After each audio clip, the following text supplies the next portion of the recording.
সন্তানের আকিকা না দিলে তিনটি বিপদ বাবা মার উপরে চলে আসে। এজন্য অবশ্যই সন্তানের আকিকা দেওয়া উচিত। হ্যাঁ, যাদের অ্যাবিলিটি নাই তারা পরে হয়তো দিবে, কিন্তু যাদের অ্যাবিলিটি আছে, সামর্থ্য আছে, টাকা পয়সা আছে, ছেলে হলে 2টা ছাগল দিয়ে দিবে, মেয়ে হলে 1টা ছাগল দিয়ে দিবে।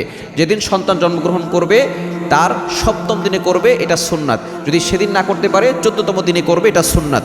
এরা যদি 14তম দিনও করতে না পারে তাহলে 21তম দিনে করবে। এই 21তম দিন পর্যন্ত সুন্নাত, তারপরে বাকি আপনি যে কোনো সময় করবেন, সেটা আপনার জন্য জায়েজ আছে। অনেকে আছে টাকা পয়সা আছে, অ্যাবিলিটি আছে, কিন্তু তারপর আকিকা দিতে চায় না।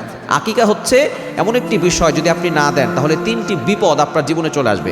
1 নাম্বার, যার আকিকা আপনি দিচ্ছেন না সেই সন্তানের আপদ বিপদ দূর হবে না।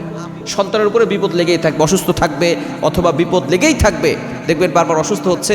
এজন্য যদি আপনার অ্যাবিলিটি থাকে, সামর্থ্য থাকে, আপনি আকিকা দিয়ে দিবেন। এটা নবী সাল্লাল্লাহু আলাইহি ওয়াসাল্লামের সুন্নাহ। নবীজি সাল্লাল্লাহু আলাইহি ওয়াসাল্লামের যখন নাতি হয়েছে হাসান হুসাইন রাদিয়াল্লাহু তাআলা আনহুমা, তখন তিনি আকিকা দিয়েছেন। ছেলে হলে 2টা করে ছাগল, মেয়ে হলে 1টা করে ছাগল দিতে হবে, বকরি দিতে হবে। আমরা অনেকেই এই আকিকা দিতে চাই না। আকিকা না দিলে সন্তানের বিপদ আপদ দূর হয় না। এই জন্য মেয়েদের জন্য 1টা আকিকা। কেন? মেয়েরা ঘরে থাকে বেশি, বাহিরে কম থাকে। এই জন্য মেয়েদের জন্য 1টা ছাগল দিলে হবে। আর ছেলেরা বাহিরে থাকে বেশি, দুর্ঘটনা বেশি হতে পারে, অ্যাক্সিডেন্ট হতে পারে। এই জন্য ছেলেদের জন্য আকিকা দিতে হবে 2টা, যাতে করে আল্লাহ বিপদ আপদ থেকে তাকে হেফাজত করেন। এই জন্য 1 নাম্বার হচ্ছে সন্তানের বিপদ আপদ কখন দূর হবে না। 2য় নাম্বার হচ্ছে আকিকা যদি না দেওয়া হয়, সন্তান কখনো পিতামাতার বাধ্য হয় না। আমরা অনেকেই ফোন দিয়ে বলে, হুজুর সন্তান কথা শোনে না।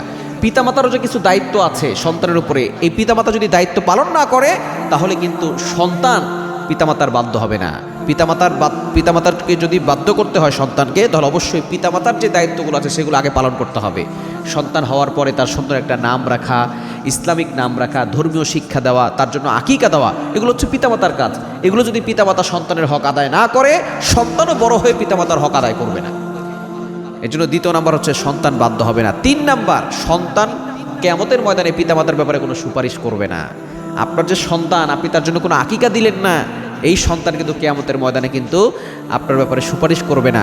এই জন্য অবশ্যই সন্তানের আকিকা যাদের অ্যাবিলিটি আছে দিয়ে দিবেন। যারা ছোটোকালে দিতে পারেন নাই, বড় হয়ে গেছে, দিয়ে দেওয়ার চেষ্টা করবেন। ইনশাআল্লাহ সন্তান ভালো থাকবে, আপনারাও শান্তিতে থাকতে পারবেন।